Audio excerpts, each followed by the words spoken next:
Shalom, Israel. It's the I.S.U.P.K. Out of 1 West, all New York, under Commander General YAHANNA. This is Officer in the Shop, my thigh, at the Tennessee camp, man. We're about to get our, Tuesday evening class started. We're a little late. Please forgive us. We had to take care of some things, but we here,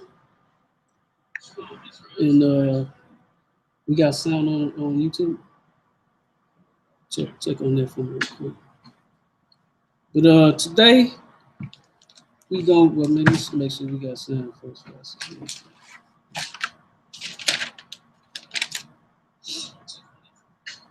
Come on.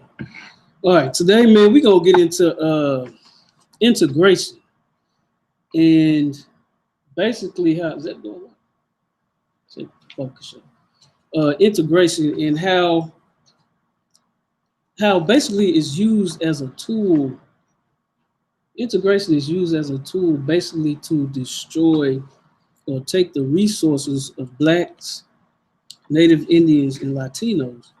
And we've had several, I mean, there's countless examples of it, starting from, I mean, you can start anywhere. I mean, all the way, you go back to the days of Noah. I mean, that was the whole reason for the flood. You know what I'm saying? Because we kept, our people kept intermingling with the heathen. You know what I'm saying? So, I mean, all the way to, I know it hurt a lot of brothers and sisters' feelings that aren't in the truth.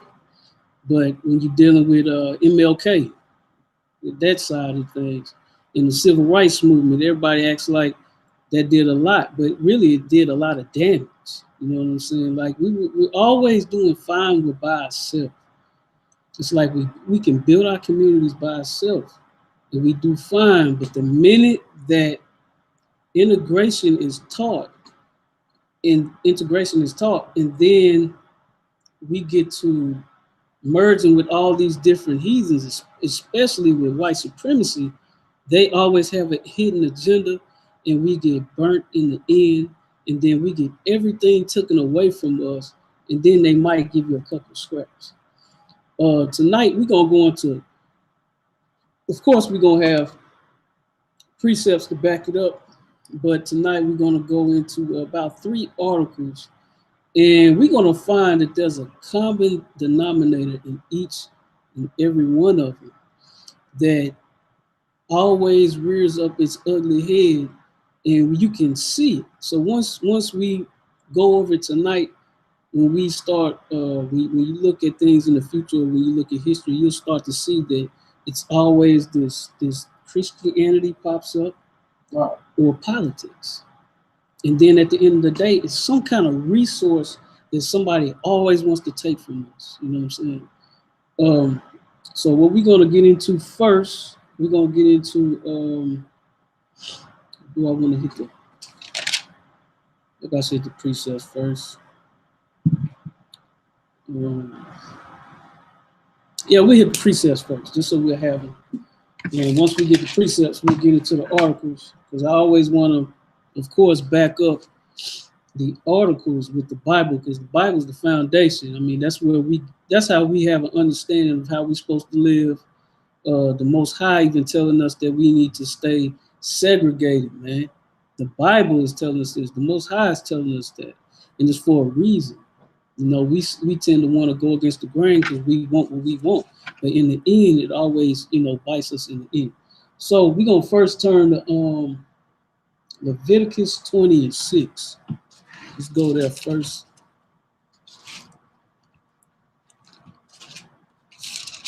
But yeah, man, y'all hang on tonight, because we're gonna find a lot about what's happening, or more like what happened with what is it, Seneca Village.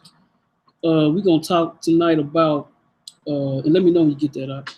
We're gonna talk a lot about a very famous park here in Tennessee called Centennial Park, and how it originated, and then even how the founders or the members, they were black men, and they were members on the board to make decisions, and how they were tricked with integration and how everything was snatched away from them.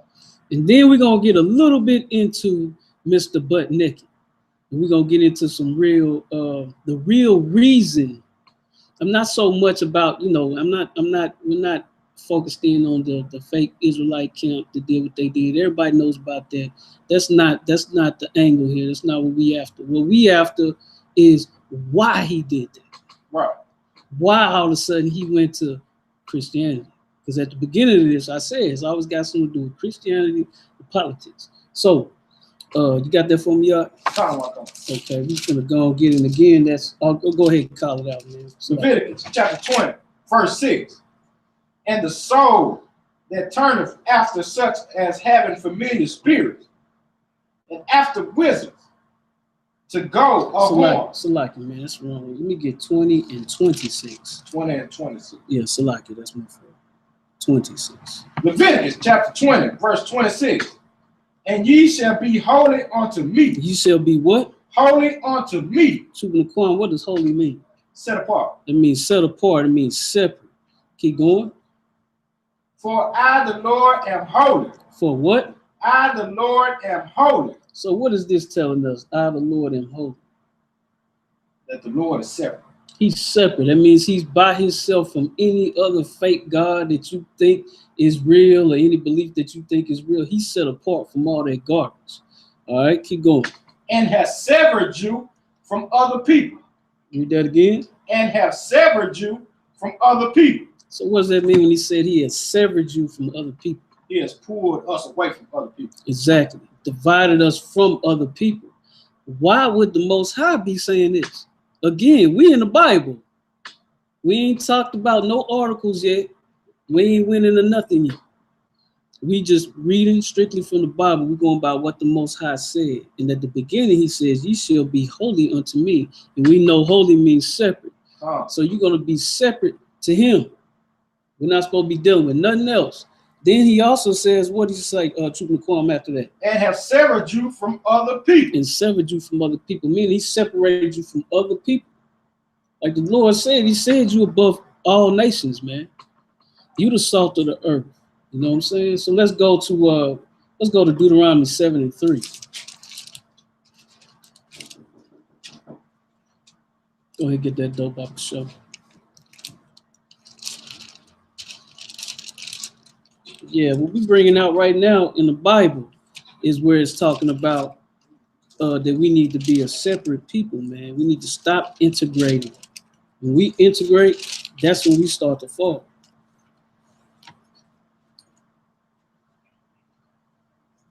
I'll go ahead, you cool, man. In fact, I'll hold it down while y'all taking care of that. I'm gonna talk a little bit about some of the problems that's going on right now that you can see for yourself.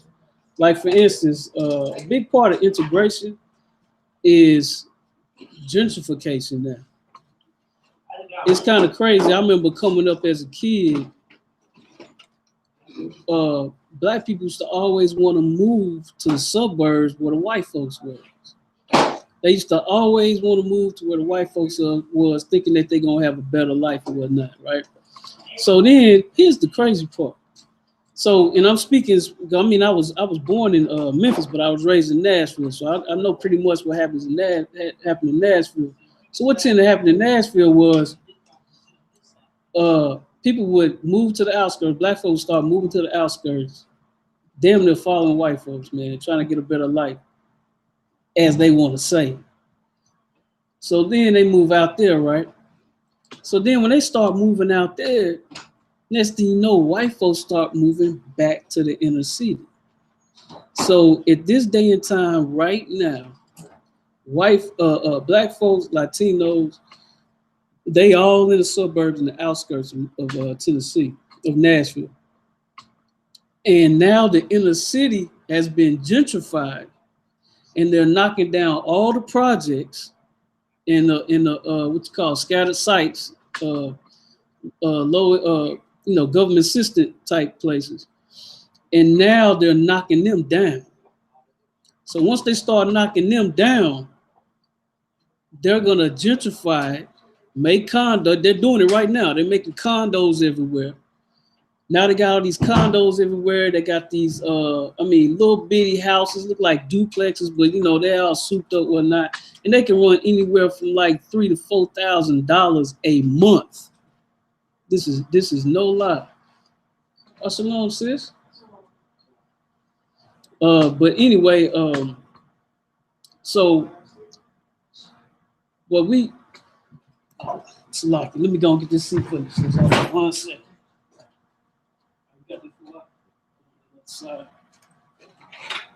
It's like, man, we got a lot going on in school today. My bad. All right, but anyway, so gentrification settles in the inner cities. Next thing you know, everything now gets, the prices of everything rises, pushes black folks. Black folks want to come back in because they following white folks again, but then they're not able to because they can't afford it. Now you're running into another phase of integration, which at the beginning of this, we talked about Christianity and politics always has something to do with it, or resources. So the resource was the land. So now in Nashville, and I'm sure this is like this all over the states, all over the U.S. Now it's condos everywhere, high priced housing, and now black folks, Latinos, they can't even move back in if they wanted to. The cost of living is too high. So now they're forced to stay on the outskirts, and all that chasing the white man thing, all that backfired on them and kicked them in the butt. Because at the end of the day, they basically was trained to follow integration. That's all they want. They always want to be intermingled with the heathens. And look where it got you. Nowhere. It bit you in the butt. So that's our whole point in the scriptures that we read, and even the one that we read where the Lord is telling you to separate. So he separated. He was holy. So we're going to hit a couple more scriptures. Sister, did you have any questions? Okay, that's right. Feel free. All right. So we're going to hit Deuteronomy 7 and 3. You got this Bible? You the Bible says? Yeah, took my phone, got everything up there. For real. That's all right. Just do what you can. No sweat. Yeah, let's get Deuteronomy 7 and 3. Deuteronomy chapter 7, verse 3. Neither shalt thou make marriages with them. Read that again. Neither shalt thou make marriages with them. Go ahead. Thy daughter thou shalt not give unto his son, nor his daughter shalt thou take unto thy son. Now, who are we talking about when it says, neither shalt thou make marriages with them? SHALAM. Mm-hmm. The other nations. The other nations, we talking about the heathen nations. Again, we see references in the Bible or direction, order, to stay away from them. Don't be marrying them. Don't take them as wives. Don't take them as husbands. Let's read that right after where it says thy daughter. Nor his daughter shalt thou take unto thy son. Right about that, like after marriage with him. Thy daughter thou shalt not give unto his son. Meaning, don't give your daughter to their sons. Go ahead, to be married. Go ahead. Nor his daughter shalt thou take unto thy son. And vice versa. So another scripture proving what we're saying about integration, that it does nothing but hurts our people. Let's go to Isaiah 32 and 5.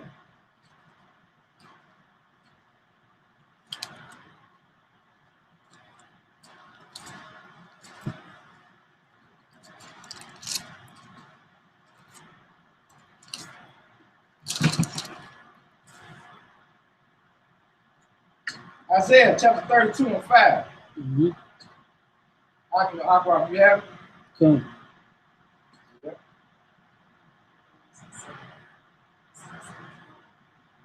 Okay.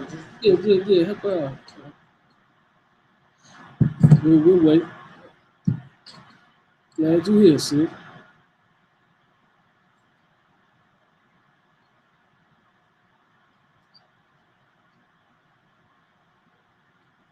See,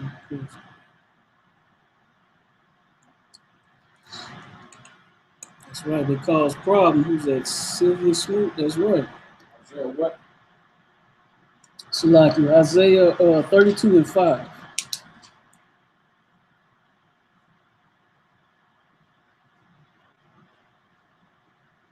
Isaiah chapter 32, verse 5.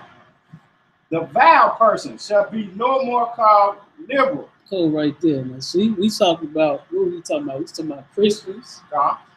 And you can even look at like political fields like Democrats, Republicans, whatever they want to use. But the Bible's about to give us a description on who these people are. Keep going. Nor the churl said to be bountiful. Now, when the Bible is saying churl, it means cruel, meaning that the people that act like this, it said to be bountiful. They think they're going to be bountiful, but of course, anything that you're doing against the Israelites, you're going to pay for it in the end. Right. But another way of understanding that is the fact that we should not be trusting heathens and believing them every time they want to integrate with us. So like, go ahead. Okay, what did you say churl mean again? Churl means cruel. Cruel. Come. We're going to hit John 2 and 15. We ain't talking about St. John, we're talking about John and back. First John.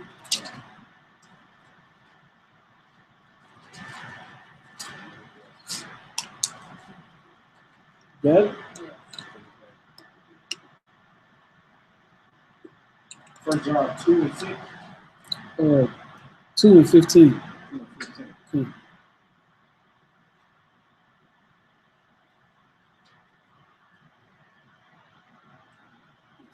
Okay. Yep. 1 John chapter 2, verse 15. Love not the world. What? Love not the world. Keep going. Neither the things that are in the world. Okay. If any man love the world, the love of the Father is not in him. So from the point, what we talking about here? That's a lot.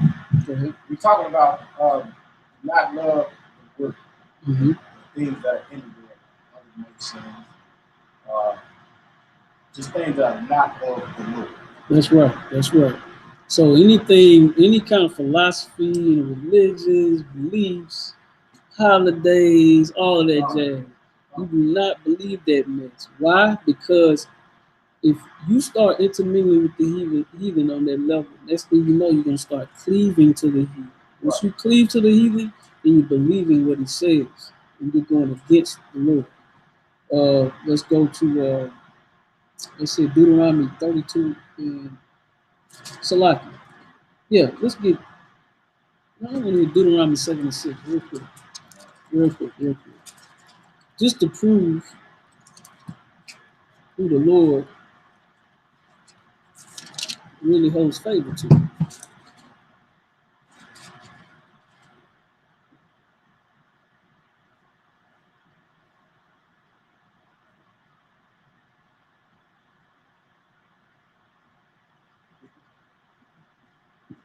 Deuteronomy chapter 7, verse 6. Mm-hmm. For thou art a holy people. The what? For thou art an holy people. And again, when the Bible speaks of holy, it means what? Set apart. That's right. Separate. Go ahead. Set. Unto the Lord thy God. Mm-hmm. The Lord thy God has chosen thee to be a special people. To be a what? A special people. To be any people. A special people. To throw it away people. A special people. The people running around following the white man. A special people. Keep going.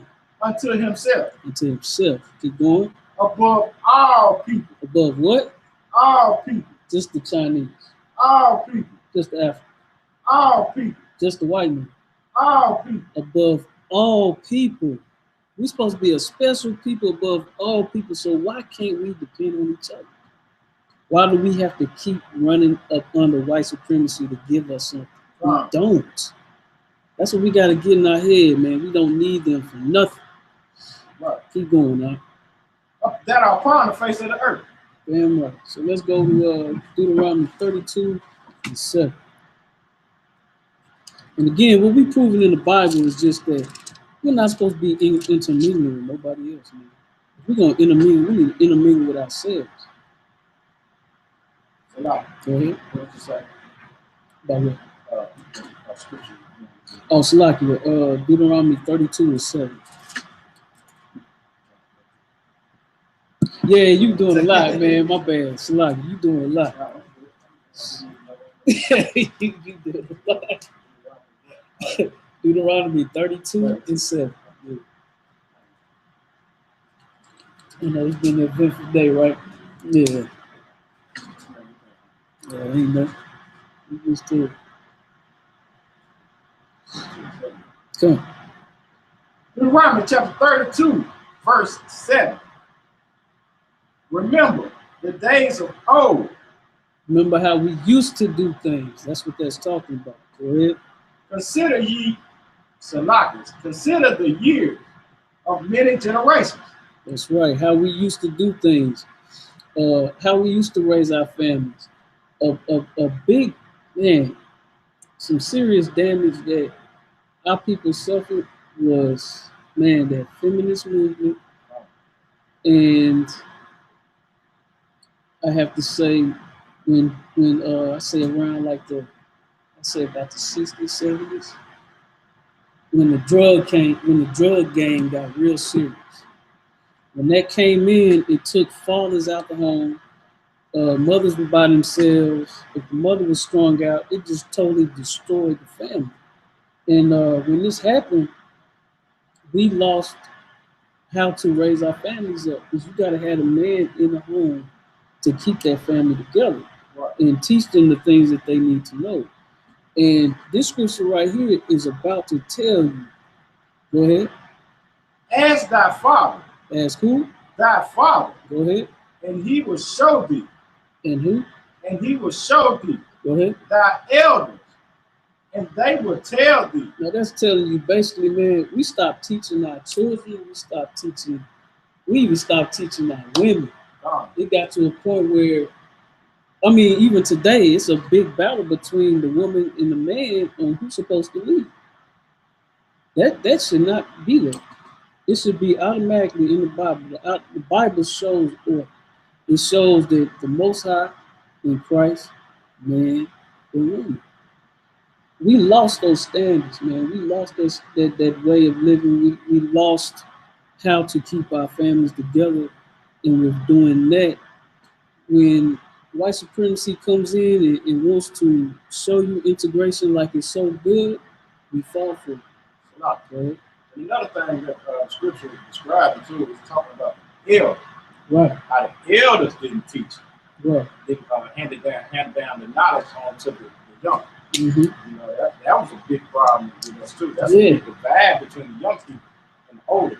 Yeah, that's the big problem, because now the young people. I mean, we just talked to a young brother today, and he had a run-in with an older man over something really petty, and they came to hands. You know what I'm saying? They came to they throwing them hands, basically. And it shouldn't even came to that. It should have been an understanding of how there should, one, be some kind of, it has to be a respect. Two, there has to be order. And three, there's one of the most important things that you can always have in any nation that is a weapon is brotherhood. Right. You have to have that. Without that brotherhood, without that structure, you won't survive as a nation. That's why we're so destroyed right now. let's get to where we at? Deuteronomy chapter 32, verse 7. 7. Yeah, let's get that. When the Most High divided to the nations their inheritance. Say that again. When the Most High divided to the nations their inheritance. Let's show you right here. The Most High is dividing the inheritance of the nations. And this is on purpose. Let's keep reading. Right. And when he separated the sons of Adam, he set the bounds of the people according to the number of the children of Israel. So that lets you know right there, the Most High even created the vision for his people to have this, these people to have that, these people to have that. Here's the big question. Why ain't we doing it? It's a lot. Okay. And, what I just got out of this too, that like the Christian church talk about, they want everybody to be together. God wants everybody to be together. God loves everybody. And everybody. But the Most High, like you just said, the Most High calls division from the jump. Exactly. So why are you trying to mix everybody together? He wanted separate. Exactly. So when we talk about separation, if people look at us like we the devil, I mean, we ain't the ones who going against the order of the Most High. Exactly. Y'all the ones who going against the order of the Most High. Talking about everybody together. And then what happens when we do? When we together, then we always have confusion, we have conflict, and it lead us away from our God. And we get taken advantage of, which we gonna cover tonight.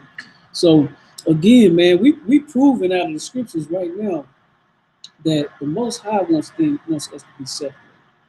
He does not want us all together intermingled, taking on philosophies and religions of other gods, and now we get so lost and confused that we can't even see them anymore.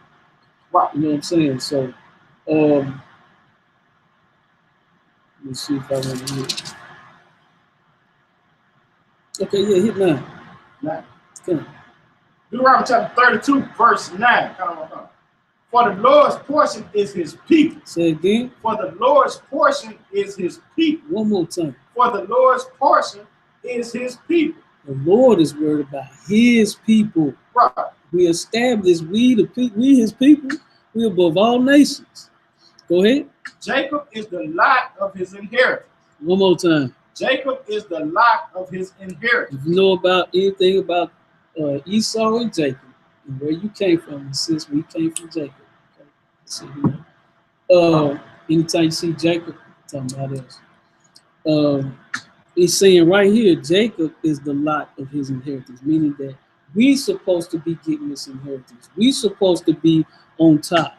Everybody's supposed to be trying to move around us, trying to mimic us. I mean, they still mimic us now, but they mimic us to take advantage of us. Right. You know what I'm saying? So, again, we see the Lord say that one more time, Mark. That scripture is heavy. Jacob is the lot of his inheritance. Start from the beginning. For the Lord's portion is his people. The Lord's portion is for his people. Go ahead. Jacob is the lot of his inheritance. And we supposed to be for the inheritance. We're supposed to get that inheritance. Make sure you highlight that bad boy. That ain't even your book, sis. You should still highlight it. Oh, is it highlighted? That's what's up. That's what's up. Okay. Let's get to we got a couple more, just 2 more. Let's get Jeremiah 2 and 11. Get that real quick.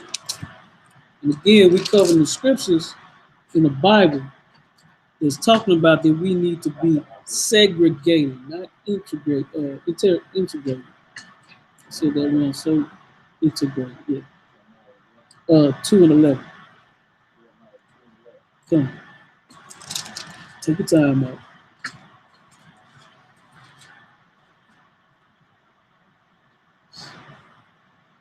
Jeremiah chapter 2, verse 11. As the nation changed. As a nation, Jeremiah chapter 2, verse 11. Now, this is something that I want everybody to ask themselves. Go ahead. Have a nation changed their gods? Now, has a nation changed their gods? Meaning that what nation has changed their gods? Keep going. Which are yet no gods? But by my people, Salaki, but my people have changed their glory for that which does not profit. So who has changed their God time and time again? Salaki. Because they were intermingling and mixing with other nations. Right? Israel. Blacks, Latinos, Native Indians. This is Israel. And we have mixed with so many different nations that, man, we changed our God up. We changed our God up to Allah ends up being a moon god, of course. Right. Caesar Borgia, Mr. White Jesus, or whatever that thing is. Right. You know what I mean, you name it, man. It's plenty of them. Buddha, Moloch, you name it. All through history, we've always changed our God. We never stuck to the Most High, the true living. Right. All right. So let's get Ecclesiastes. You got your copy? Let's get Ecclesiasticus 13 and 16, man. And I think that's enough scriptures to prove in the Bible that we should be segregated, not integrated. 13 and 16. Ecclesiastes chapter 13, verse 16. All flesh consorted according to kind, and a man will cleave to his life. Yeah, I like that better. Say that one more time too at the beginning. All flesh consorted according to kind. Meaning that we need to stop cleaving to man. That's what this scripture is talking about. Say that one more time. All flesh consorted according to kind. We have to, when it says to kind, we need to stop cleaving to man. Every time we follow man, every time we follow what, in particular, the white man wants to do, we act like we gotta follow. That's the best thing possible. When we just need to stick with ourselves. That's the whole point. And a man will cleave to his life. There you go, right there. You're gonna cleave to what you like. You ain't gonna cleave to what you're supposed to do. That's why we're suffering right now. If we went by the laws and the statutes of the Bible and the commandments, we wouldn't be in this predicament. We'd be on top. You know, we had to learn the hard way. So that's the main scriptures I want to bring out that talked about integration and how it's like a political term, but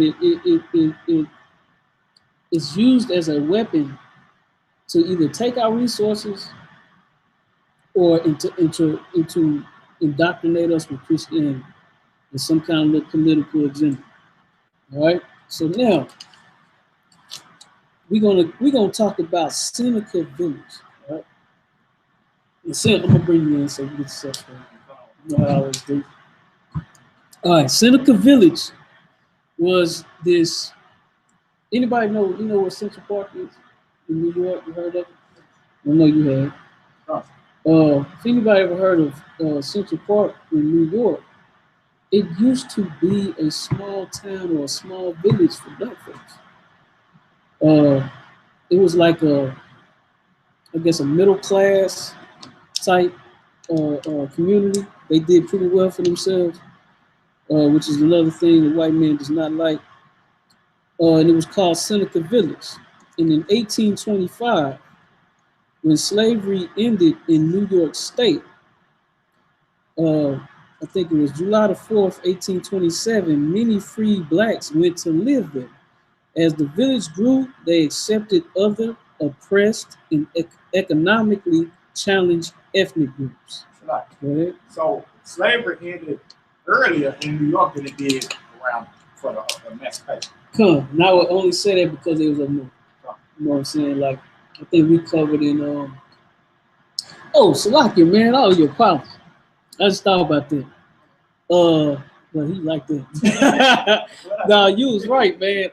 It just hit me. Last class, we was talking about the Caesar Borgia, and it was the 6th Alexander Pope, 6 of Rome. It was Leonardo da Vinci. It was not Michelangelo. He was right. I just wanted to clear that up. You know what I'm saying?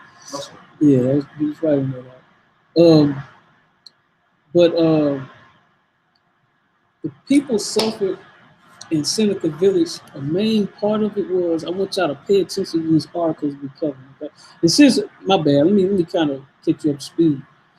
What we talking about is integration, right? And with integration, we've always failed from it. It might seem like we got a couple of good things, but when you look at the whole picture, like I give you a perfect example, like MLK, right? Everybody says he did a lot for black folks and stuff, but really, he did one of the worst things we could ever do. We proved that we could do well by ourselves. You know about Tulsa, Oklahoma, Black Wall Street. See how successful that was? Okay, MLK and the whole civil rights movement made you almost get programmed to think that you can't do anything without white people. If you want advantages, then you have to merge into their communities and their environment. We could have did fine by ourselves. He even admitted it himself. Have you ever heard about that or seen that article where he had a conversation with him and Harry Belafonte? Okay, they had a conversation one time. And he told Harry Belafonte that I'm afraid that I've led my people into a burning house, meaning that he's led them astray. He led them down the wrong path. He led them down a path where they basically was getting the blood beat out of them to give their money to somebody that didn't even like them when they could have been doing that with themselves. That's just an example of what we're going to be talking about. And are you from here? Okay, because I'm going to hit a couple of local areas that some prominent black men had good intentions, but they fell for the integration thing, and we suffered from it, and they suffered from it. And at the end, they got thrown like for them to be represented as, or for them to have done so much. They did do some good things. For them to have done so much, the reward that the white man gave him, that white supremacy gave him, it was like a spit in the face. And we about to find that out. I just want to catch you up to speed so you know what's up. You know what I'm saying? You're not like, what in the hell is going on right now? I got you. All right, so now we're talking about Seneca Village. And we're talking about how the other ethnic groups started moving into Seneca Village. The ethnic group was a Irish group. And if anybody knows about New York has a large amount of Irish people that have been in the police forces, detective forces. They've been a large part of unions up there. They basically took control of that. They almost became the new overseer of the niggas, if you want to call it that. So the Irish, they took over Seneca Village. So. At first they were just okay. It was like it was some kind of big famine of like potatoes was rich in Ireland. They grew the heck out of it. You know what I'm saying? And for some reason it stopped. They had a big famine on their land or something. So they started. That's why some of them started coming to New York. So when they came to New York looking for work and whatnot, they heard about Seneca Village. Of course, white America didn't really accept them like you were top class. So you go live over there with the niggas. So they got the little jobs and stuff. They could get better jobs than some of the black folks could get, so they could afford to live out there. So they end up being 1/3 of this community in Seneca Village. So you got black folks, and then you got 1/3 of Irish. That was the first mess up. You did. Anytime you start seeing white folks coming in and out your neighborhood, you got problems. So slide. So they pretty much gentrified. Slick. Yeah, slick. Yeah. Well, at first I think it was more of a, well, y'all can't stay here, y'all stay over there. But then I'm sure that some of those Irish people started telling them how well black folks are doing it. Because you're gonna start seeing in that article you got that this was some middle class folks. Like one dude, he built barrels. Like he was the only dude that built barrels in the area. I mean, if you're in any kind of industrial companies, you need that cat. Right. So he making a lot of bread. Right. So this was a very successful community, and you're not going to hear about it. They try to like suppress them, like this was never here. You know what I'm saying? Because it's part of the reason why they put this park there too. It's got something to do with it. But yeah, the Irish got there, and later on in history, they end up being the majority of the police force. You know, being by integration and using gentrification to destroy it. So, Trooper Laquan gonna go into the article a little more, and we're gonna see what happened up in Seneca Village. All right, Salaki. Go ahead.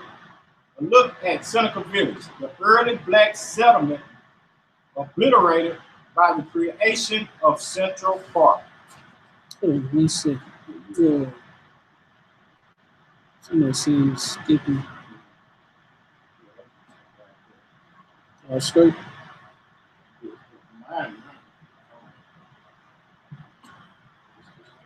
Straight. Okay, good.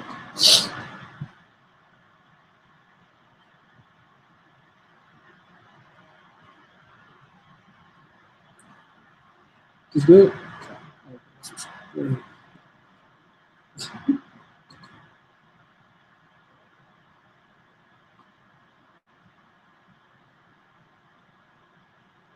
You charged up again? You on 75?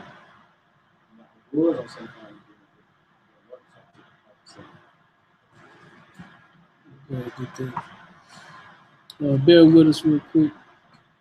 We're gonna get into this. Matter of fact, I'm just gonna read. He's taking care of that. All right, so Seneca Village. Where I want to start at? What's going on out? You have about some stuff like that?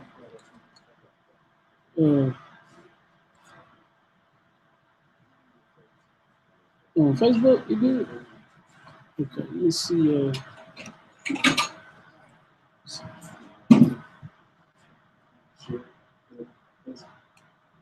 Shamar, I.S.U.P.K, Bahassan, YAHANNA. Yes, you know. Yeah, yeah, she'll be. I'm up. I mean, I'm like. Yeah, see if you can pull it up, man. I think that's why people have problems. It's all good. We good. Okay, come on. Let's see. Let me just start it. Yeah, let's start some.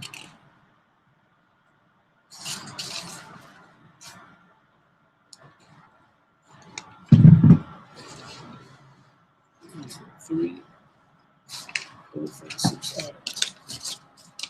Yeah, we don't need to. All right, let's start on 3, man. Come on. Salaki. A look at Seneca Village, the black town raised for Central Park. Check Slack. Check Facebook. It's on. Go ahead. The first buyer was one Andrew Williams, a 25-year-old boot polisher. When he purchased 3 lots for $125, he became the first African-American landowner in what will become known as Seneca Village. So they man got 3 lots. 3 lots is like you could put a house on each one. For how much? $125. $125. That's some land. Go ahead. One of the country's first settlements of black landowners. The next buyer didn't even wait a full day to jump on the bandwagon and purchase 12 lots for $578. So there you go. So black people starting to buy this area up. It's cheap. Go ahead. According to the park and the people, over the next week, the African Methodist Episcopal Zion Church right. bought 6 lots. Wow. And also a village was born. There you go. So they buying so much land, they're forming a community. Okay. Because New York emancipated its slaves gradually, full emancipation didn't take effect until 1827. But by the 1820s, there were already free African Americans in the state. There you go. So now they got some they're buying all this land. It's cheap. They done found a good spot. One person's telling another. They're starting to grow, and they're starting to form Seneca Village. Go ahead. A lot of people who have owned slaves began giving them emancipation in 1790s. Diana Wall, an anthropology professor at the City College of New York, told the Daily News about abolition was in the air. Thus, after Williams and Davis made the initial purchase, other freed blacks began moving in too. Over the next 30 years, more and more African Americans began to live there. See, man, people had peace for 30 years. Can you imagine? You just got this one area. Of course, you got to deal with the stress of the white man doing this and doing that. You just coming out of slavery. Don't mean you truly just free and they not messing with you. But you got your own community to go home to, man. You can sit on your porch, watch the kids play. You ain't even got to watch them. You can leave your door open. And, you know, your own community going to take care of itself. So we looking at, like, where really how we're supposed to have it right now. SHALAM. Go ahead. And just think, this was in the 1820s, right? Mm-hmm. We in the 2000s or the 1900s and stuff, and we never seen it. Only like Black Wall Street, stuff like that, Rosewood. GTI, they had it for a little bit. Now they're starting to people trade on their land and buy to sell it out. Yeah, but he's talking about like known here, like U.S. Yeah, you know what I'm saying? Well, like, who knows that? Exactly. That's what I'm saying. It's like not known. So like what he's saying is, as a whole, as a nation, we haven't had that. The only time we have had that, this is the jacked up part. Only time we have had that is right after slavery or during slavery. During slavery, like, you had all your people right there. It's not saying that it was cool, but we had more sense then to stick together, because you scared that you're gonna get killed or somebody gonna get raped, you know. So during slavery, it seemed like we had more sense then than we got now. Only thing, and I'm not saying, don't get me wrong, man. I'm not saying, I'm not justifying it because it was cool. It's just that we had a better sense of self-preservation, us surviving. Now it's like, you got to pull this white guy in, you got to pull this Asian in, you got to pull this African in, you got to pull all these different people in. And at the end of the day, they have their own communities. They set up shop. An Asian or an Arab will set up a store on purpose in the middle of your hood. Make all that bread, leave that night, and go to a community where it's just them, and they got plenty of money. So, go ahead. If I may too, one thing that we did notice, knew back after slavery, coming out of slavery, is that we was all we got. Yeah. And we knew who the enemy was. You know, and that's a big difference than what we meant. Exactly. It's like we're talking about integration, man, blinds, it confuses you. They'll give you a little bit of they'll like give you a little more than me. And then when I'm like, come on, man, we need to hook up, you're like, no, I'm straight. Man, you got the problem. See, there's no unity. That's why we brought up scriptures earlier about how the Lord wants us to stay segregated. He did not want this integration to go down. You know what I'm saying? All the way down to being married to him. So Seneca Village is a perfect example. And we're going to find out how they lost it. We're going to find out how they lost it. Early in the article, we talked about how the Irish, the third of them, Irish came in. But they left. That's a very important thing right there. We can't skip over. So, go ahead. It's in New York. New York. You know what Central Park is? Yeah, okay. That's Seneca Village. Go ahead. In some cases, blacks who lived further downtown bought land in Seneca Village. just so they could be landowners. At the time, land ownership had important political ramifications.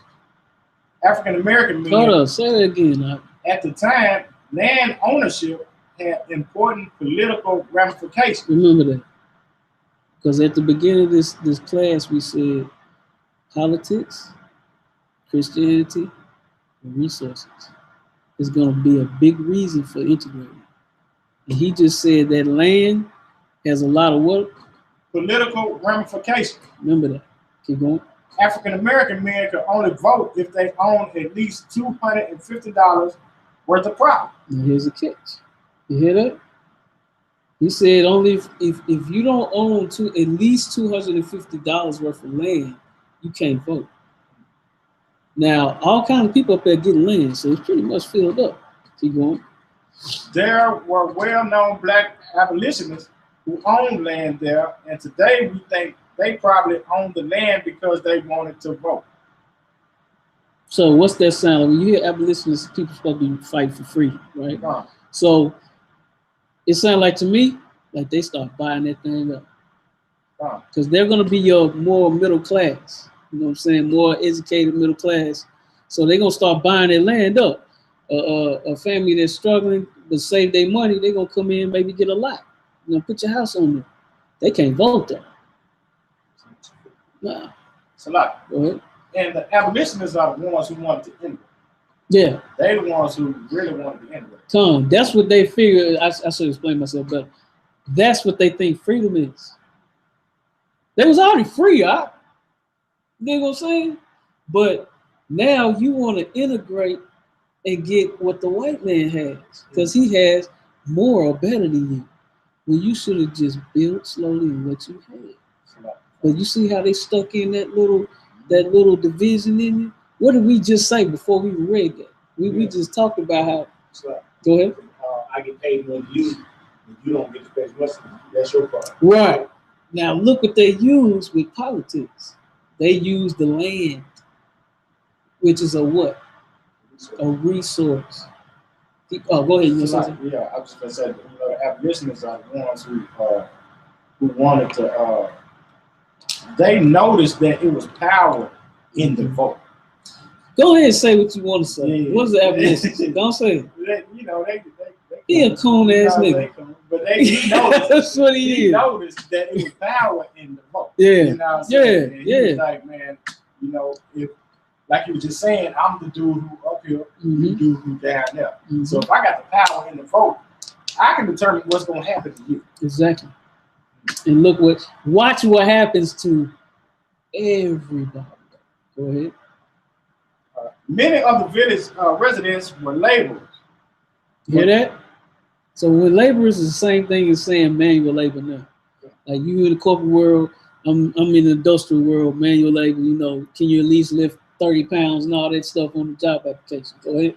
But Wall said that they could still be considered middle class.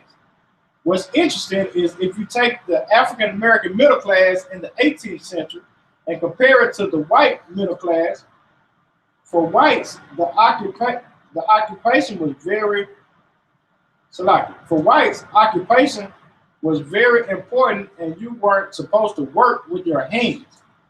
But that wasn't true with African Americans. Because of discrimination, you couldn't have those jobs.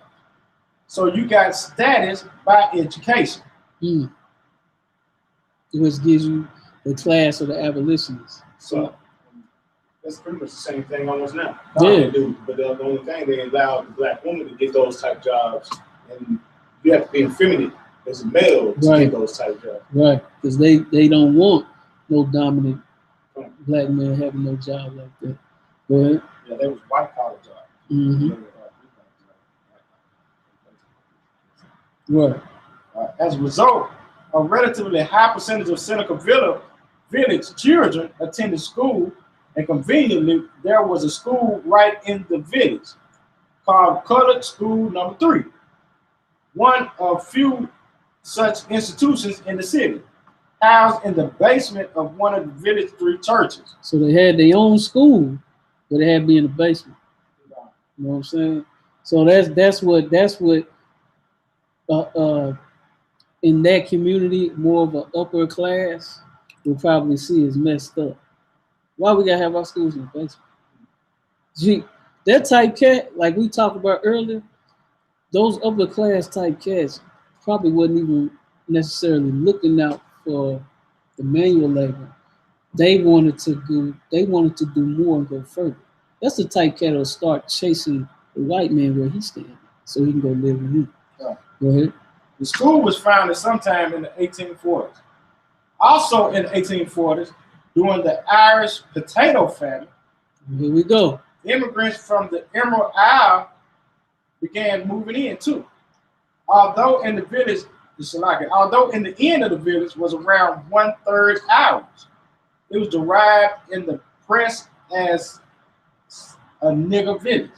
Now, we have an influx of the Irish coming in because we talked about earlier, remember about that famine. Huh. So here it is.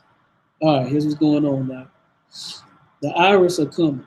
They have a famine in their land. They whole things potatoes and whatever else, they could grow. Mainly potatoes. They can't grow them no more. So they leaving from their land and they coming to New York. So they coming to New York and they like, hey, where to work at, man? We're good workers, yada, yada, yada. Somebody's like, well, hell, you need some work, go to Negro land and stay. You can stay there for cheap, get a little, what was it? Nigger village, excuse me. Nigger village. Get you a little job down here, and then you can go stay down there in Nigger village. Because, like, we really don't want you up here. This is high class up here. All right, go ahead. But that's and then them being that influx of Irish coming in end up being a third of the community of Seneca Village. Is a problem. We're gonna find out. Go ahead. Papers of the day had all manner of unpleasant names and derogatory slights, not just for the residents of Seneca Village, but also the residents of other working class immigrant hamlets in the area that is now Central Park. You demonize the people who are being disposed, so it's okay to dispose them. Well said. In 1853, the state legislature approved using eminent domain. Now, here's where a serious problem is about to happen. These people been staying here for more than 30 years. It's like a lot of your interstates in America were built through black neighborhoods. Wow. And they had no choice in it. A government would claim eminent domain, and it's basically like, okay, move niggas, we're gonna put this right here. We don't care what you say. We'll find you somewhere to stay. Same thing they do with projects. Right. We're gonna pay y'all. You gotta go. You gotta put condos. Right. Same thing they did before. Come. Exactly. We like you either get rolled over or you roll with it. Most people gonna be like, okay, give my money, I'll find some other stuff. This is a community, man. Well off, had a vote, had a bit of power to vote, but allowed certain things to happen. And now look what the government does because of what? Man, go ahead. In 1853, the state legislature approved using eminent domain to take charge of more than 800 acres of land that will become Central Park. 2 years later, around 1,600 people, including more than 250 from Seneca Village, were unceremoniously evicted to make way for landscape greenery. These people come to you, put, and how they do it, they'll send landscapers out there, start putting them sticks in there with little ribbons and spray paint on there. Then they knock on your door and tell you gotta go. They'll send you something in the mail, and then they just put a park right there because they want to. When you was up there trying to, like the other class that was trying to kiss the white man butt, that's what I'm talking about. You was up there acting like you free and you want to integrate with them. Like True Laquan said earlier, a lot of those abolitionists, like Frederick Douglass, if I ain't mistaken, he had a white woman. Shit, boy, his feet ain't doing good today, is it?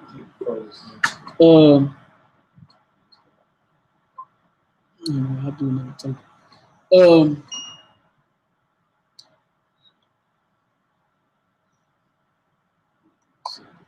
Yeah, if I ain't mistaken, he had a white woman and was trying his best to integrate with white folks. You know what I'm saying?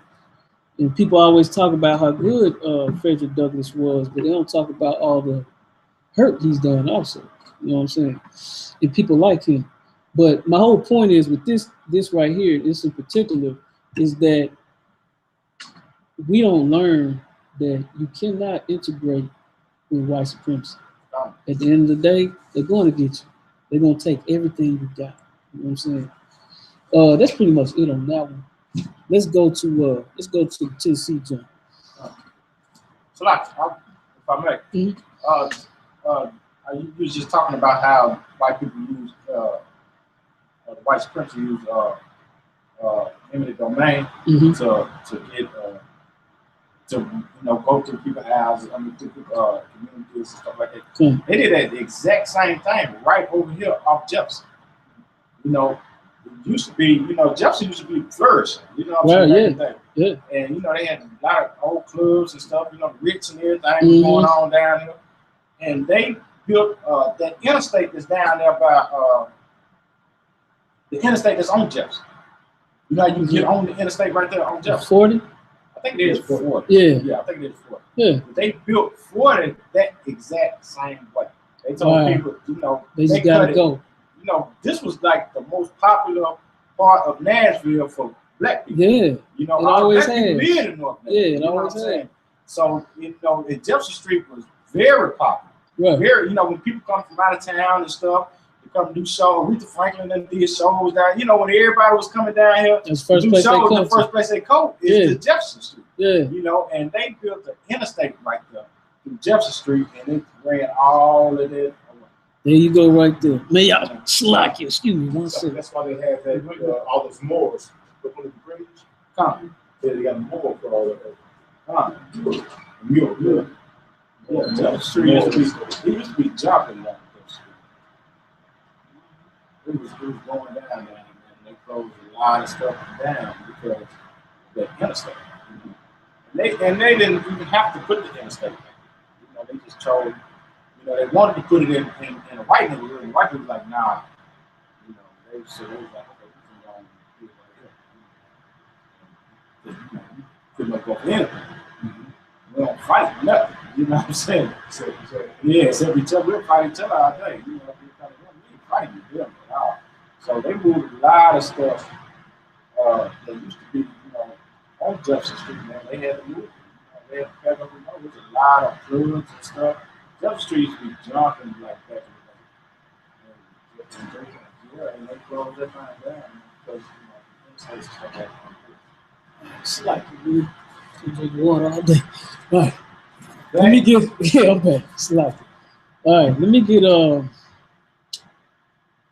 that. Hold on. Let me get Napier. Yeah, Tristan Taylor's a trip. Let me get Napier. What we about to get into, especially for people that know Nashville a bit, we're going to get into a very similar thing that happened to Seneca Village, happened to Centennial. Centennial Park used to be, for one, used to have a huge lake. Wow. Massive. It wasn't a little pond. It used to be a huge lake. And they used to have something called the Tennessee Centennial Expositions Negro Building. Okay, this building used to be there, and it gave jobs to like 500 brothers and sisters. All right, we're gonna find out what happened, because y'all know as well as I do, it ain't there. And the park used to be a so-called white park. Then actually we integrated over there. We established something so strong there that we thought it was going to really be something. But really, again, white supremacy comes up, it shows you that you were a resource for some reason. We're gonna find out what that was. But first, there's two key players that were on the board. They was like on the, like they have like, like a board, like a, what do you call it? Come on, man, y'all help me out. Huh? Is it board? You got different vice president, presidents, Yeah. CEOs. It's like, I won't say chairman board. Something like that. Yeah, something like that. You know what it is. Like different people when they make decisions. Okay, these two individuals that were in Nashville were two black men that were very powerful in Nashville. They actually could have had this stuff popping themselves. But they went with the integration thing. Again, and we're gonna even bring up a couple of names that you don't know. All right. So first, let's talk about who these two people are. Let's go to that first one. Go ahead. All right. James Carroll. Oh, Salaki. We started like 5:40, right? About 5:50. Okay. Let's see. Give me time checking 7:30. Okay. Go ahead. James Carroll Napier. James Carroll Napier, a 19th century Nashville businessman and civil rights leader who was born near Nashville, Tennessee, on June 9th, 1845, to William C. and James E. Napier, Jane E. Napier, Salaki, who were both free blacks.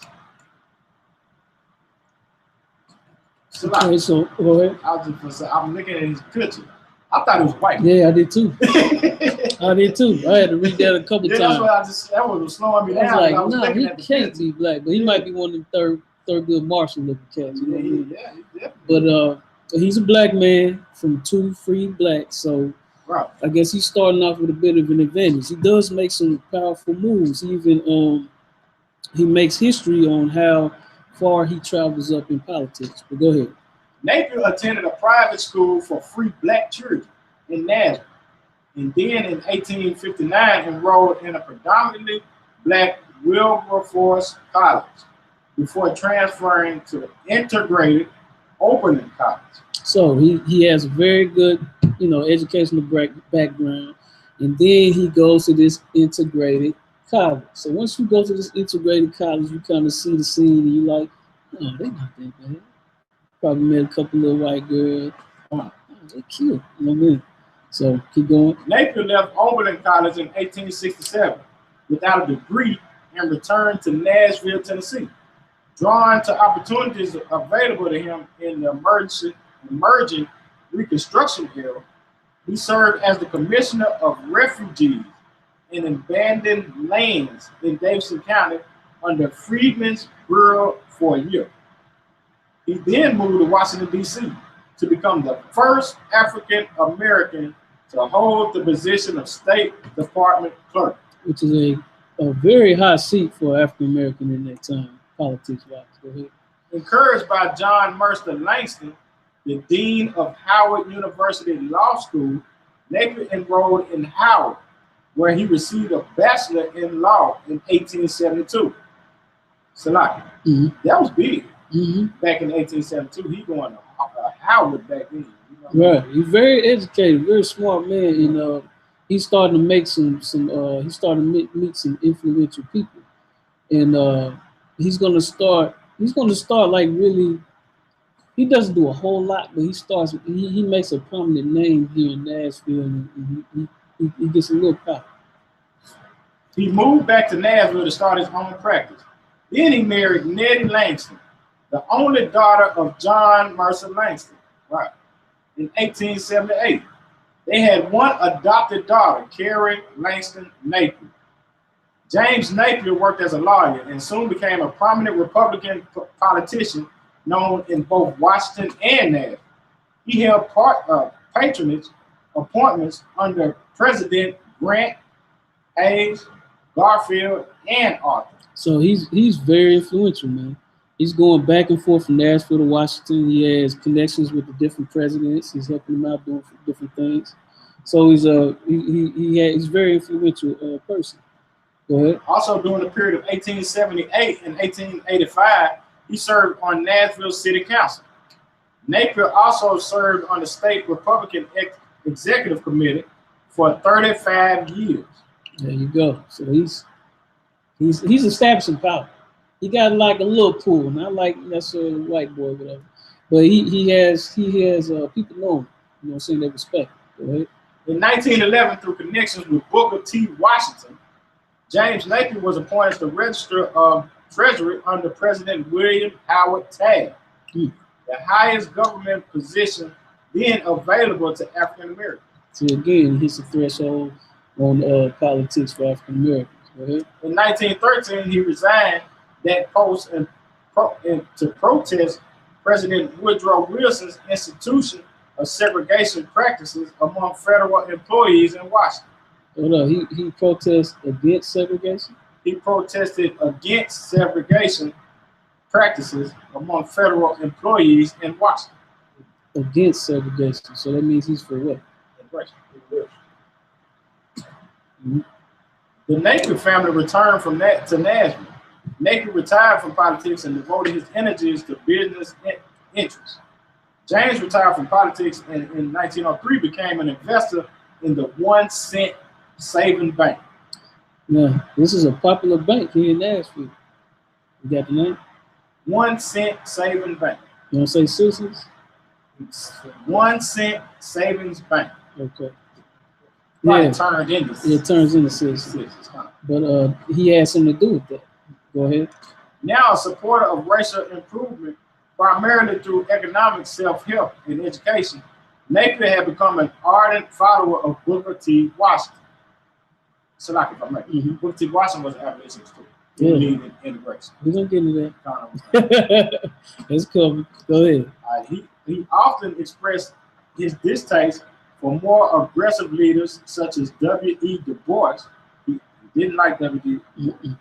Napier joined Washington's National Negro Business League and became president of the organization succeeding Booker T. Washington upon Washington's death in 1915.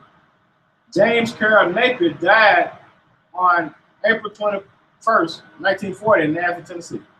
Yeah. Only thing left to him is a project. J.C. Napier, that's him. That's the only thing he has. His name on it. Maybe a couple of little plaques. I ain't seen them. But he got your name on a project. And in about probably 5-10 years, it's going to be a whisper in the wind. Because they're going to tear that down, gentrify it, good old condos. So I just want to show, for one, he was pushing integration. Once again, white supremacy does not reward you for that, but they'll take everything from you. All right? So now that's the first one. We're going to go ahead and go to the next one. Go ahead. You said, the person who owned UCJC just sold it last year. He held back and said he couldn't work what he was going to do with people. You know what I'm saying? He can't move all these people. So he ended up giving in and selling it to someone I don't know. So now see, I guarantee you, whoever he sold it to, they about to give it up for these condos. They don't care about them people. Man. If anything, July. Go ahead. I thought projects was city owned. I did thought they was city or government owned. They're not. They owned by the city. They're not owned by. Well, I don't know. That's something. Most of them to get there in 2000, 16,000. That's something we'd have to research. I mean, but that ain't the point. The point is, you know what I'm saying? Like, it's not gonna be there. About 5-10 years, it's not gonna be there. They're gonna gentrify. They try and gentrify everything they can, especially if you got black people in it, Latinos in it, Native Indians in it. But my whole point just with J.C. Napier is just to prove that he did a lot of things, I guess, as far as politics and whatnot. But with him wanting that integration like that, the only thing he got rewarded is get your name put on a project. That's ridiculous for everything that he was supposed to have done. You got to hear that? I don't know. Go ahead. Now we're gonna get into Preston Taylor. Which everybody, are you familiar with Preston Taylor? Okay, so everybody know about Preston Taylor, especially the old Preston Taylor. I mean, in our day. I used to live in Preston Taylor. Okay, so you really know what's up. I used to go in and out of there, so Preston Taylor wasn't no joke, man. Now we finna find out the man that Preston Taylor's name. And again, I know I'll be coming from left field. This is just how I teach. Sis. I'm gonna tie all this stuff together. Go ahead. Preston Taylor. African-American businessman and religious leader Preston Taylor was born in Shreveport, Louisiana on November 7, 1849, of slave parents. Taylor served as a drummer boy in the Union Army during the siege of Richmond, Virginia. So he's seen some things. You know what I'm saying? His parents were ex-slaves or slaves. He's seen war, drumming for the Union Army. So he's experienced in life. He's seen some stuff early. Go ahead. After the Civil War, he traveled throughout the North, settling in Mount Sterling, Kentucky, where he served as a minister. Taylor also secured a contract. Say it again now, because we didn't hit something. What? After the Civil War, he traveled throughout the North, celebrating in Mount Sterling, Kentucky, where he served as a minister. Remember, served as a minister. Go ahead. Taylor also secured a contract to build several sections of the Big Sandy Railway from Mount Sterling to Richmond, Virginia. After this business venture and extensive work in the Christian Disciples of Christ Church, he moved to Nashville in 1884. He soon emerged as one of the city's most influential African-American business and religious leaders. So now, he's a Christian, he's a preacher, and he's a businessman. Like I said, when integration shows his head, it's going to have something to do with Christianity. What was the other one? Integration? No, this is the symptoms of it. Okay. Christianity, politics, and you got to have some kind of, young man, resource. So go ahead. In 1887, Taylor purchased 37 acres of land at M.Hill-Pike. Everybody know where M.Hill Pike is? Okay. In Spence Lane and established Greenwood. Anybody know what Spence Lane is? Okay, so Spence Lane, M.Hill Pike, that light, all that back there, like if you go to Lebanon Road, he owned all that. That's right. Yeah. That's what the cemetery is. Exactly. He owned all that going all the way back down to President's Lane. Go ahead. Nashville's second oldest black cemetery on the property. It's a lot. Every friend I ever had who died is in Greenwood Cemetery. It's really a black cemetery. Everybody I ever known who died, except for like who was in the army, so he was in the cemetery. But everybody I ever known who died, they in Greenwood Cemetery. Now you talking about the man that bought their land, and it was a lot smaller, of course, at that time. But look what he did with it. This is the tripped out part. We be having the ideas. We had the money. Like that excuse of like, we ain't got no money. Yeah, you got money. Because you find money to get them J's, you find money to get them PlayStations, them whips, you name it. You find money to get it. Our buying power has never been a problem. It's not going by any law. It's came out today that Black Americans, so-called Black Americans, have $1.5 trillion spending. So we'll be the top 30. We'll be the top 30 richest countries if we pull together. That proves the problem is not buying power.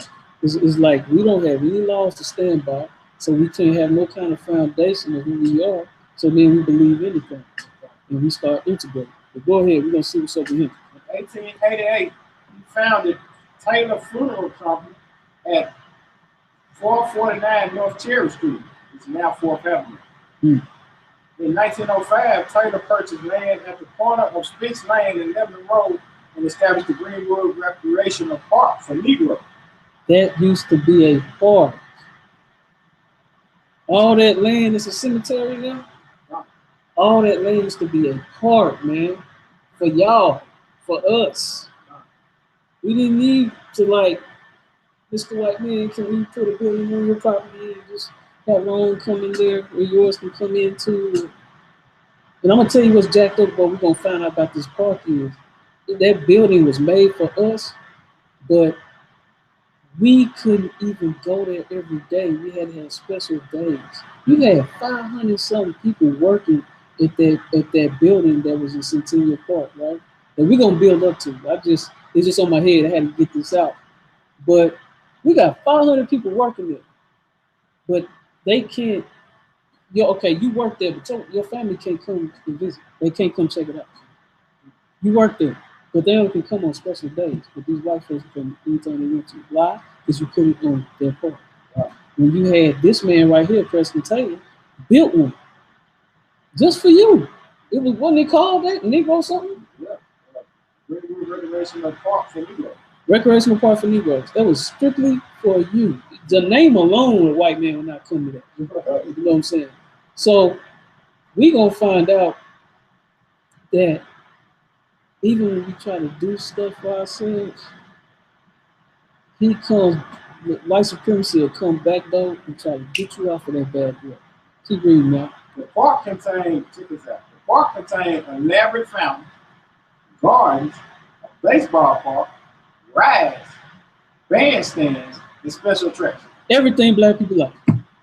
Everything, one stop shop.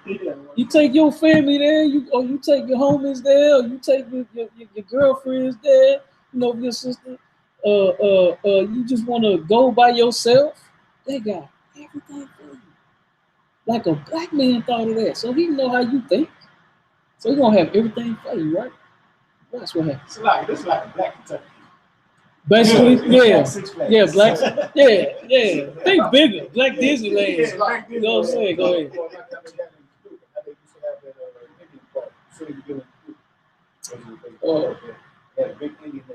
Oh yeah, I've seen that before. Right. This is times 10. You know what I'm saying? This is something like you spend all day, you don't want to go home. You know what I'm saying? Go ahead. The annual state colored fair, which attracted. Hold up, say it again. The annual state colored fair. That's for you. White man ain't coming. What's the name of it? The state colored fair. White man ain't coming. That's just for us. Go ahead. Which attracted as many as 14,000 attendees in a single day. That's a day. That's a day. Look what that man created. You see the power in that? And we confused thinking we gotta run up on some white dude and use his resource. No. Even we read scriptures where the Lord say, stay holy, man, stay separate. I separate you. I separate the nations. You above all nations. How many ways the Lord got to tell you? Stay up here, let them stay down there. Giraffes ain't gonna play with turtles. You know what I'm saying? Go ahead. Which attracted as many as 14,000 attendees in a single day, was held on the site. So this was on the site of this park. Yeah, all of this. All of it. I mean, if you look, you think about it, this is beautiful. Right? You got flowers everywhere, it's a garden, probably stuff for the kids. You know, it's just beautiful, man. You know what I'm saying? A day like today, you go there. You know what I'm saying? Go ahead. Taylor's horse-drawn pleasure wagon meets street. Look, he want to go right now. He can't even read it. He want to go. Horse-drawn pleasure wagon that met streetcars at Greenfield Street, turned around and took customers to the Lebanon Road. And so he had somebody who would come and pick you up. Man had the first shuttle. He had the shuttle. He had the first shuttle bus. There you go, right there. He thought of everything. I mean, that's a black man doing that, man. You see how powerful that is? Just think, man, you come up to that spot, right? You like, I ain't got nowhere to park or whatever, or I ain't got nowhere, you know. I need some help. And he got a little horse or buggy coming down or whatnot. Pleasure wagon. Yeah, pleasure wagon. Y'all hop on in. Oh, it's free. Yeah, y'all can go to the park. 14,000, man, you hear them people kicking. And you know we loud as hell. They're gonna hear us probably across the other side where the white folks is. It's like, well, they're doing it again. It's nothing how much land that it was Right. for you to fit 14,000. Right. I mean, think about it. And the rides. It was from okay, Spence Lane and Elmhill Pike. That light right there. Take that, go to Lebanon Road, and then go back to Festus Lane. And that's just we using those markers. You don't necessarily mean it was just that, but that gives us an idea for how massive it was. And that's all your people kicking it, having a good time. Ain't nobody shoot nobody. Ain't nobody fighting. They might get a little drunk and pass out. That's about it. You know what I'm saying? Watch what happens though. Twice. Mysterious fires threatened to destroy the park. Say that again. You know you can't say that once. Twice. Mysterious fires threatened to destroy the park. Mysterious fires all of a sudden. Go ahead. Otherwise, there was no challenge to Greenwood Park until Haddon Park. Say that again. Otherwise, there was no challenge to Greenwood Park until Haddon Park. So now somebody made Hadley Park. Why would you do that? Black people are happy right there, right? I haven't went into that research, but I guarantee you a white man was behind Hadley Park being created. Them niggas having too much fun. They know how to try to burn it twice. Or let's even say one of our own brothers and sisters did it. Regardless, it's still a programming put in your head by this white man. Exactly. Because how many times we talked about, like we talked about with Seneca Village just now, in the conversation we had before we even talked about Seneca Village, how they'll give one brother more money than the next brother. So and I'm like, man, we need to do this and this and this, put our money together. You like, man, I'm straight. What I need you for? Well, hold on one second. So compare that to Seneca Village with the kind of class, the labor, and the what we call it, blue collar, white collar. Now we see somebody got a thumping park, everybody having a great time. And I guarantee you that serpent was in there. The most subtle beast on the field was talking something to somebody. And they either started the park and had it or a white man. Either way it go, we always get hit with that left hook when we thinking that integration is good. Because you gotta think this dude was a preacher, Christian. So God loves everybody. Common in their belief. You know what I'm saying? Go ahead, but that reminds me of what my friends told me. He's down in the island right now. Mm-hmm. And like if there's a piece of property that the white man from the east side of the island wants, then they won't sell it to him, but then they'll get somebody from like a brother to set fire to the property, burn it down. Then they'll come back and ask them if they want to sell it down. Oh, you can't do that. Wow. And it's going on to this day. Let's say, man. You got your place? Go ahead. The first city, otherwise, there was no challenge to Greenwood Park until Haddon Park, the first city-owned park for blacks. Hold on, say it again. The first what owned? The first city-owned. So who made that? Right. There you go. Go ahead. I just want to make that clear. Yeah. Opened in 1912. Taylor also served as minister of Gay Street Christian Church, founded in 1855 as an African-American congregation of the White Vine Street. They got a placard. If you're coming down Charlotte, they got a placard speaking of that church. Okay, where is Gay Street? I've heard of Gay Street. Like if you're coming down the back way. It's out north? No, it's right off of Charlotte Avenue. Yep. Get off Charlotte, keep going straight, but they built the ACA building. You take that right. That's out north. That's Gay Street. Okay, yeah, okay. That's Gay Street. I just want to get an idea so we know what we're talking about. We're still in North Nashville. Go ahead. Taylor also served as minister of the Gay Street Christian Church, founded in 1855, as the African-American congregation of the White Vine Street First Christian Church. Yes, please. Founded in 1855 as the African American congregation of the white Vine Street Church, First Christian Church. Right, so they was mixed. Huh. Okay. They mixed themselves together. They made one church over here, one church over here. But one was one white? One was white. Gay Street was black. Right. Vine Street Was white. was white. Then they came together to form one big church. What's that called? What we call it? Come on now, context class. Integration. There you go, sis. She's beat y'all. That's what we Lions. Beat by the Lions. Go ahead. Following the 1891 controversy, Taylor and a part of the congregation left the Gay Street Colored Christian Church, established a church in the doctor's office building on Spruce Street. It's now 8th Avenue. In 1903, the congregation completed a church building on Lee Street near Lafayette. After Taylor's death, the two congregations united into today's Daily Christian Church, located on Osage Street. So now, once he died, they merged. They're just one big, happy, mixed family Christian church. So, that's it? I mean, it's more, but it's... You don't go into nothing? Okay. Okay. So, again, he did all that, man. And he had an integration type mentality and got nothing for it. Oh, but he did get his name on the project. And what happened to the project, man? You put up what? I mean, they do that. Yeah, go ahead. Read that. Yeah. Taylor married Georgia Gordon, one of the original Fifth Jubilee singers. She's one of the original Jubilee. Anybody know what the Jubilee singers is? Y'all want to tell the class who it is? That's right. That's right.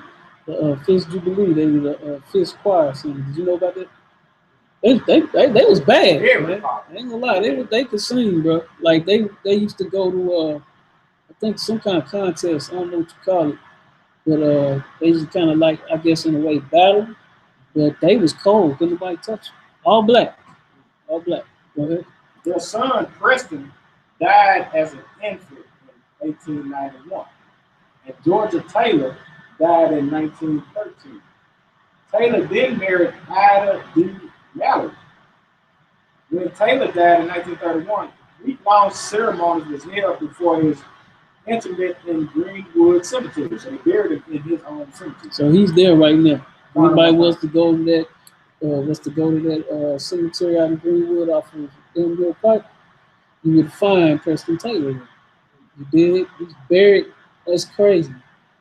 He buried on the same land that he had basically created one of the best things in his life. I don't even think he knew how important that was. He probably seen all those other scholastic, educational stuff he did as important, or preaching stuff. No, bro, they ain't do nothing. The main thing you contributed to your people is that park, man. Yes, They were the cemetery, but really that park. Because they brought 14,000 one day. So like I can say the cemetery though, just what other cemetery we do? That's true. That's how big that cemetery would be. Everybody, like if you die in the city, I mean, if you ain't got insurance, you got, what I'm saying, you ain't got people to bury you, you still gonna get buried. You're gonna be in the house. Cemetery. Yeah. You know what I'm saying? So he did a lot for his people just by having that cemetery. That helped. Because we have no other cemetery. I don't know no other cemetery. They on the outskirts. You know what I'm saying? Way out there. Yeah, go ahead. My family got a cemetery. Yeah. Right. See how far you gotta go? Yeah, you gotta go out of the county to get right. There. So that is don't get me wrong, that is a big contribution. All I'm saying is while people is alive. You know what I'm saying? It was huge. Yeah. And then again, you was doing big when the city gotta come up with another park to take like you did. That's how they get done. That's how white supremacy works. But I got let's go back to a resource. You know what I'm saying? We are seen as a resource. Come, so especially in labor. In labor. Come. In our spending money. You know what I'm saying? Because especially, you know what I'm saying, all the money's going to his part. What's up? I'm finna see where your head is. I'll be surprised if you get this right. where were we the most valuable resource? So during what time? During that time? Slavery. Slavery? Right. No, it was different. Like sharecropping. He was on the market. Well, what's the question? On the stock market. Called. Yeah. No, it was. I said, where were we the most valuable resource during slavery? Stock market. Called Wall Street. Wall Street. That's where they got that from. It didn't start with. It wasn't livestock. No, it wasn't with Dow Jones and all Well, it that. actually was livestock. You know what I'm saying? It was considered capital. No, it was you. Yeah. Slavery. That's where the Wall Street came from. Then they started going to some cattle and all the other crap. Yeah, because you produced it. You know what I'm saying? So I just want to get your head, you knew. In 1951, a public housing project was named in his honor. Say it again, one more time. In 1951, a public housing project was named in his honor. There you go, nigga. Yeah. Stamp. There you go. You did a great job. Appreciate you. That's the problem. I'm saying that not as a joke. I'm saying it like that's white supremacy spitting us in the face. That was our brother, man. He spit in our face when we do everything that he did. Now, why did I give y'all those two people in particular? Oh, you know? I really wasn't answering that question. Okay, Go ahead. No, go ahead. I was gonna say because they, both of them, what they have in common, the common denominator is they both black. They both had were successful businessmen. Mm-hmm. They both contributed to their people, and all they got for all the work that they did was a housing project. Both of them got housing projects. And what got them? What they both do? They both integrate. And integrate. What you gonna say? Go ahead. Like I was trying to figure out when did the President Taylor when he integrated. Oh, he integrated when he was dealing with churches. And also, if I'm mistaken, he integrated early in college. It was at the other brother. I think he went to Okay. Well, he integrated with the churches. So once he did that, I'm playing chess. I used those two characters right there to build up to this right here. Go ahead and read that. This right here is the main reason why I want you to know who Preston Taylor and J.C. Napier is. There's some couple other people involved with this, but just to give you a quick intro real quick, this was a white park, 1956. It was integrated. It was enforced.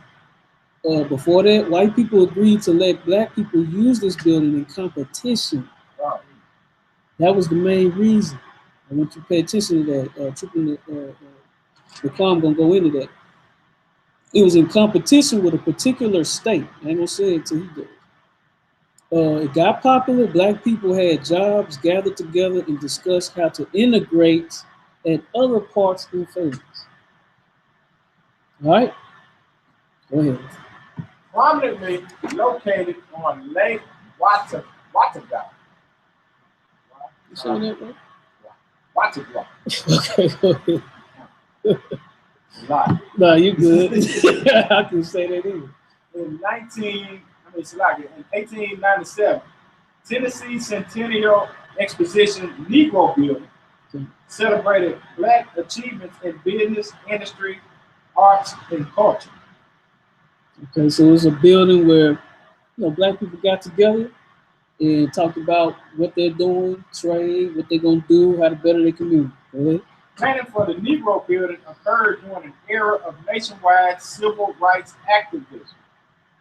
Black leaders debated the strategy. Let me say something real quick. So right now we're talking about the civil rights era, meaning that there's integration like a word. All right, go ahead. Black leaders debated the strategy for involvement in expositions like Tennessee, which were proliferating throughout the country. So meaning that around the country, everybody was having this group, this meeting of black people, almost like a, a think tank is, almost like a think tank for black folks to figure out how to get their civil rights. Integrationists such as I.S.U.P.K Wells argued that blacks should not participate in segregated fares. Say that again.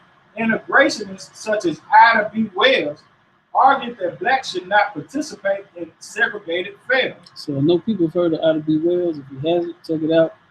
But this particular person was against segregation. That's right.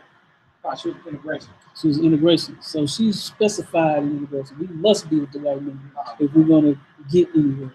All right? Go ahead. Okay. Others, including Booker T. Washington, who ultimately spoke at the Centennial Exposition, held that even a segregated fare could present the opportunity to promote post-emancipation progress. See? Now he's pushing for the segregation. Go ahead. So like he wasn't just really pushing for it, but he was like, since we got it, we might as well use what we got. Right. Well, he's going against her though. Yeah. Go ahead. Even to present an image of racial harmony in the New South, the Centennial Exposition white panels originally proposed a few black exhibits. So, you got to remember, white folks own this land. They agreed to have the building made. They kind of control the flow of it. They agreed to have a couple of shows or get-togethers. All right, go ahead. Richard Hill, James Napier, Preston Taylor, and other influential black Nashvillians who served as the exposition's Negro department instead pushed for an entire building where they could control the presentation of their own exhibits. So now they were on the board saying that let us get this building, let us run it the way we want to run it. All right, go ahead. By appealing to the white leaders, look at how they had to present this. So like it trips me out because you finna see the hidden agenda in what these white people are doing. Go ahead. By appealing to the white leaders' sense of competition, Atlanta's 1895 fair, which included a Negro building, and fear of a rumored black boycott, Negro leaders got their bill. In other words, they showed that they would be in competition. Look, you will be in competition with Atlanta because they have a building. So then they was like, it is true. But then also the department, the little black department said, no, you don't want to boycott. So they used the boycott, and what the white man was really looking at is like, some kind of business around. Atlanta got one. Let's bring a lot of people to that park. Keep going. Along with funds for a statewide tour by prominent black men to promote the fair. So the white people gave them the money for it, the building, so they could the building and the money so they could promote this thing because they seen money in this. That's what they seen. They seen people coming to the park, all right? Because they with the integration too, but they not in it because they like black people. They in it for money, as always. Go ahead. The imposing Spanish Renaissance-style Negro building provided jobs for 500 black Tennesseans. There you go. That's a lot of jobs. That's a lot of people. Go ahead. And exposition organizers of both races took some to display racial progressiveness without concerts, speeches, and huge parades. So they did everything. Still, the exposition remained segregated, with black visitors permitted only during occasional special days. You hear that? When it's segregated, it's not the black people. That's the white folks. You can work here and have it, but when you want people to come through actually visit this thing y'all putting together, Our people come through here anytime they want. Yours only had these specific days. You gotta realize white folks using that building too. It's on their property. Yeah. You think? Go ahead. Centennial Park, which was subsequently developed on the exposition grounds, was a white park until 1956, when all Nashville parks were finally integrated. In what year? 1956. They go in the 50s. So now you have everything integrated, all parks. You got any more on there? Go ahead. Previously, separate parks were developed for black and white citizens. Throughout the first half of the 20th century, African American park allocators were divided between those who worked with the park board to secure Negro parks and facilities, and those who argued for integration of all parks. Those who believed that separate parks, no matter how plentiful, were unhastily unequal. Untimely warrant access to all parks for all citizens. In other words, like we read earlier with Preston Taylor, everybody had their own parks. Everybody was good. They started doing this integration thing. Black folks try to have this Negro building on Centennial Park, or Centennial, white owned. They only had limited amount of control there. They started integrating that building. Next thing you know, there's a parking lot, and there's nothing about the Negro building there. Maybe a sign.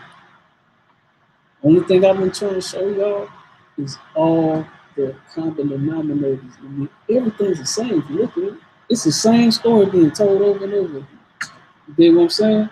We looked in the Bible, man, we seen how we're supposed to be separate from everybody else. Now in these articles that we just brought out, it's proof why. Because at the end, you end up with nothing. Nothing. If you want to say Preston Taylor and J.C. Napier left homes for us to stay in, okay, but what's the environment?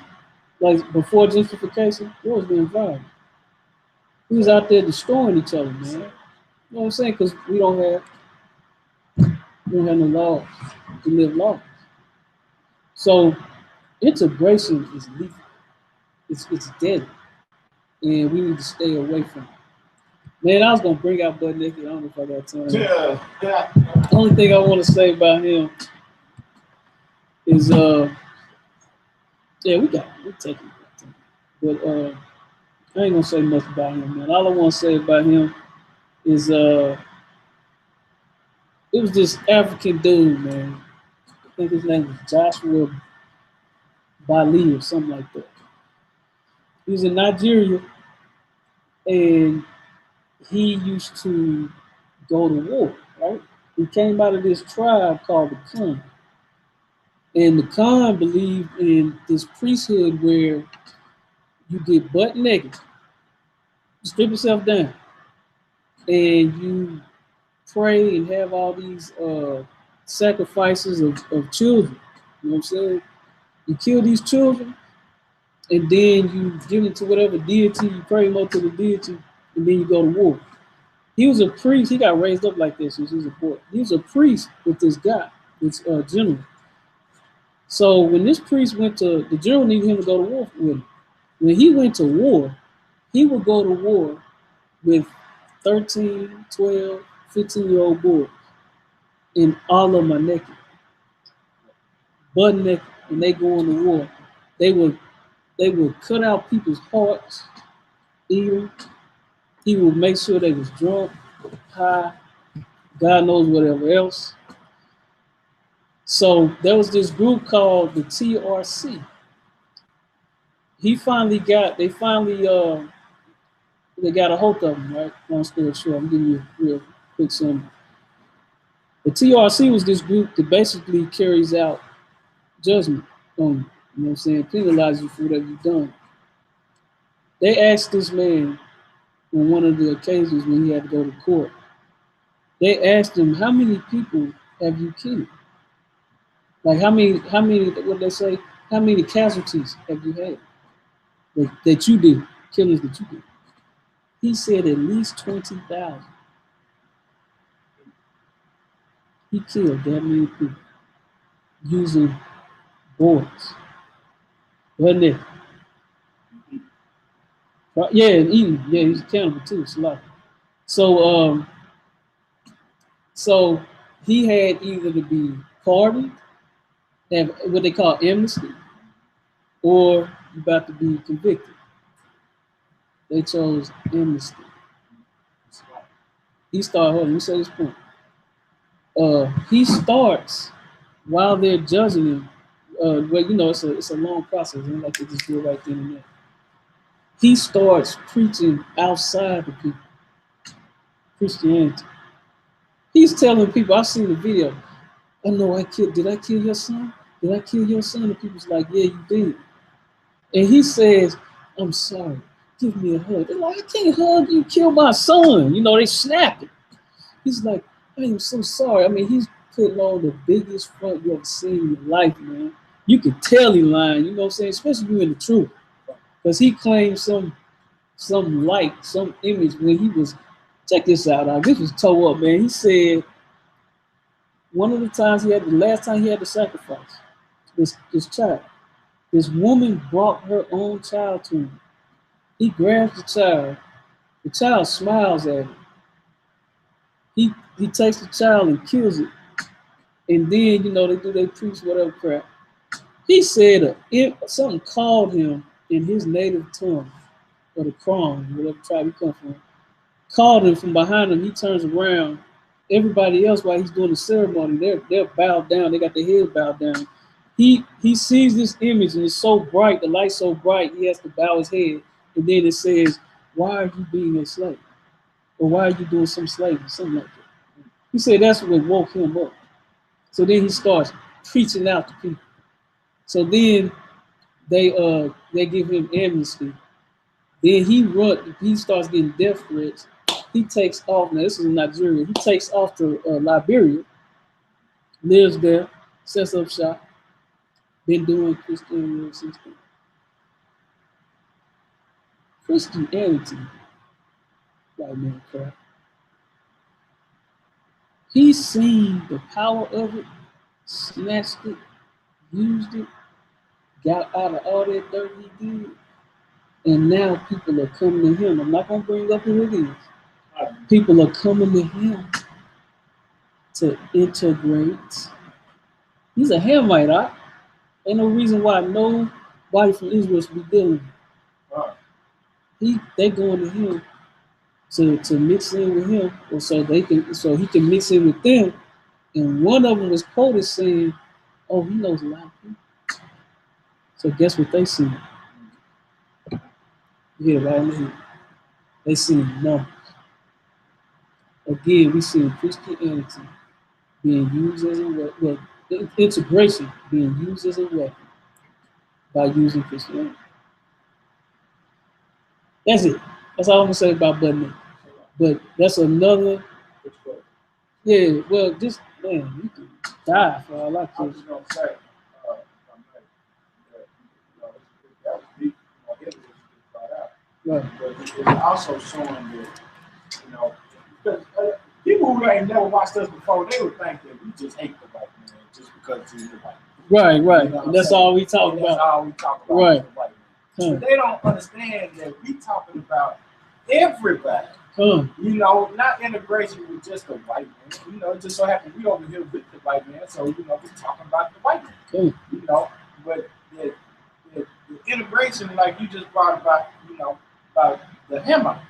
We ain't supposed to integrate with them either. The integration goes to everybody. We're supposed to be one people with ourselves. That's a good point. We ain't supposed to integrate with nobody. That's a good point.